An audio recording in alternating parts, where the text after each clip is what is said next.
So this Christmas, instead of asking, what toy should I buy? Ask, what kind of play does my child love right now? That one shift will make your toy choice so much more thoughtful, your playtime calmer, and your connection stronger. It will be the gift that keeps on giving. Hello and welcome back to Demystifying Child's Play. I'm Ruth Vercoe, and today we're kicking off a special 3-part Christmas miniseries called A Playful Christmas, Understanding Your Child Through Play Schemas. This series is all about bringing more calm, confidence, and connection into this festive season, simply by understanding how your child plays. You can find all the show notes for this episode, including the links and examples, at playschemas.com/blog. That's play, schemas.com/blog. And as a side note, just before we start properly, I am so happy to be back. All the guests I've had on recently have been pre-recorded to give me some space as we've navigated into being a family of 5. But now, with our wee one being nearly 10 weeks old now, I am so glad to be chatting with you all. And I always love it when you say hi back. It makes this space so much more fun. So please send me a DM on Instagram, which is at play_schemas, or you can use the fan mail link directly in this podcast. It's really just an email to me. Okay, so let's get into it. Let's get comfortable, whether you're out on a walk, catching a rare moment of quiet, or multitasking around the house. Let's dive on in and explore toys, tools, and triggers. Okay, first things first, the box versus the toy. Picture Christmas morning. There's wrapping paper everywhere. Your child has just opened a beautifully wrapped toy. Maybe it flashes, plays music, or talks. The auntie who gifted it, who you and the kids haven't seen in ages, since last Christmas maybe, is excited to see them play. But instead, they sit inside the box, or fill the box with wrapping paper, or use it to transport toys around the lounge. Sound familiar? That's because your child isn't ignoring the toy. They're drawn to the play that best supports their brain development in that moment. And sometimes that's not the toy at all. It's the opportunity for schema play that the box happens to offer. So it makes us ask the question, why are children drawn to certain toys and not others? Children's play choices are guided hand in hand by what their brains are trying to understand and what their interests are. And play schemas are those repeated patterns that help them explore how the world works through concepts such as movement, connection, containment, and transformation. So if your child is constantly pushing prams, carrying bags, or filling boxes, that's a transportation schema. If they love throwing, pouring, or running, that's trajectory. If they're always wrapping things up, covering themselves, or hiding, that's enveloping. When we know this, we can make toy choices that meet them where they are at. Okay, so how do we go about matching toys to play schemas? Here are some really quick examples of schema-aligned toys and materials. And you'll notice most of them are really simple. Again, just head to the blog to get the full list, which is playschemas.com/blog. Okay, for trajectory, which is that throwing one, you can think balls, bean bags, ramps, stacking cups, bubbles, and water play. These all support exploring movement, force, and direction. Transportation, which is moving items around. Think baskets, toy prams, wheelbarrows, boxes, little bags, or containers. This is great for children who love to move things from one place to another. Enveloping. We're thinking scarves, wrapping paper, pillowcases, fabrics, play silks. It's perfect for children who like to wrap, cover, or hide objects or themselves. So when you're thinking about toys, you're thinking about what toy or activity can link in with this. Okay, another one, rotation. This is anything with wheels. Tops, lazy Susans, turntables, ideal for children who love spinning, and often for those who seek vestibular stimulation. Okay, connection and disconnection. We are going to put these together, even though I usually put them apart, because when you've got toys and activities, a lot of them can work together. So Duplo, train tracks, magnetic tiles, pop beads, wooden blocks, Lego if they're older.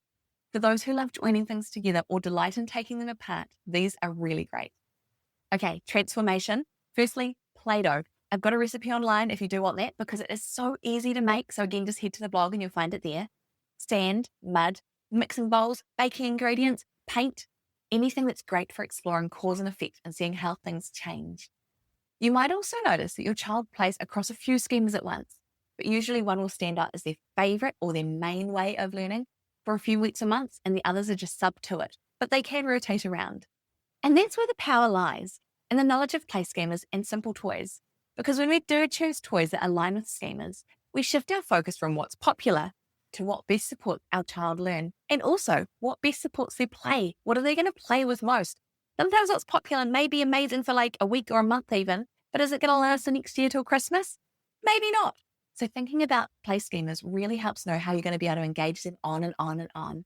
And I'm sure that you also know the best toys are often the simplest, open-ended ones that can be used in lots of ways. So like I've already mentioned, things like wooden blocks, scarves, stacking cups, they grow and change with your child rather than being outgrown when the novelty wears off. And the bonus is, simple toys often mean less overstimulation, fewer flashing lights, and more imagination. And these simple toys can often be used across schemas in so many different ways. So around Christmas, it's easy to feel pressured to buy more, especially when marketing tells us that certain toys will make our child smarter or happier, or they have to have it, otherwise they're going to be the only one without it. But schema understanding helps us simplify. When you can see what type of play your child is naturally drawn to, you can choose 1 or 2 toys that truly meet the need, rather than a pile of things that just don't get touched. You can also get creative in what you already have at home. You could use muffin trays for sorting, boxes and baskets for transporting, kitchen utensils for rotation and transformation play. It doesn't have to cost anything to support rich, meaningful play.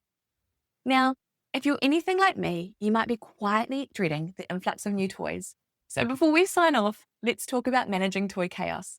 There are 2 things that can really help: toy donation and toy rotation. Leading up to Christmas is the perfect time to donate toys that are no longer the go-to, and bonus points if your child is involved in the gifting process and they're not just smuggled out the door to the secondhand shop. But if that's your reality, don't worry, it is mine too. But in the lead up to Christmas, people are wanting to buy presents, and now's definitely the best time rather than after Christmas to donate them. And toy rotation. Keep a small selection of toys out that match your child's current play interests and store the rest away. After a couple of weeks, swap them around. This not only keeps play fresh, but it helps your child focus more deeply because they're not overwhelmed by too much choice. You might even notice certain toys keep being chosen again and again and again, and these are your schema clues. And if your children, like mine, discover the hiding spot, don't stress, involve them in the rotation. Let them choose what comes out and goes away. Though I always think it's worth remembering, play schemas explain the why. They explain why the box is better than the toy. A big cardboard box can be anything: a vehicle for transporting, an enclosure to hide in, a fort to build, or a base for decorating and transforming. When we stop fighting against that and start embracing it, we can lean into who our children really are and who they are becoming. We can see how resourceful and imaginative they truly are. And they're not bored of their toys, they're just simply following their learning instincts. So if you are listening to this before Christmas, my challenge to you is to take 5 minutes to notice this week what your child loves doing most. Do they currently move things, spin things, build, wrap, pour? Then when you're thinking about gifts, big or small, think about how these actions could be supported.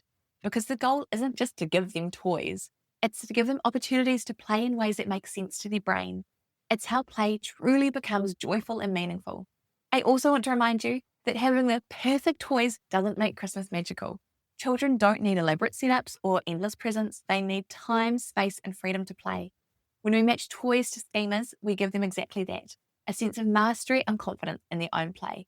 And honestly, play, especially with you, is one of the best gifts you can give this Christmas. So this Christmas, instead of asking, what toy should I buy? Ask, what kind of play does my child love right now? That one shift will make your toy choice so much more thoughtful, your playtime calmer, and your connection stronger. It will be the gift that keeps on giving. Okay, remember you can find the show notes and schema ideas mentioned in this episode at playschemas.com/blog. And if you'd like to explore all the 10 play schemas more deeply and discover how to support your child's play through each one, head over to playschemas.com/free, which is play, schemas.com/free to download my free guide.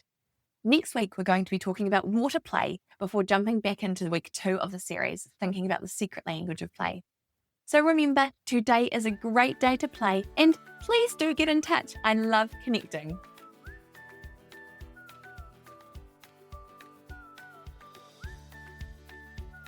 If you've ever wished that you had a group of parents who just get it, I would like to welcome you to the Play Schemas Collective. It's where you can ask questions without judgment, share those little wins only another parent would understand, and dive deeper into your child's play with people who speak your language.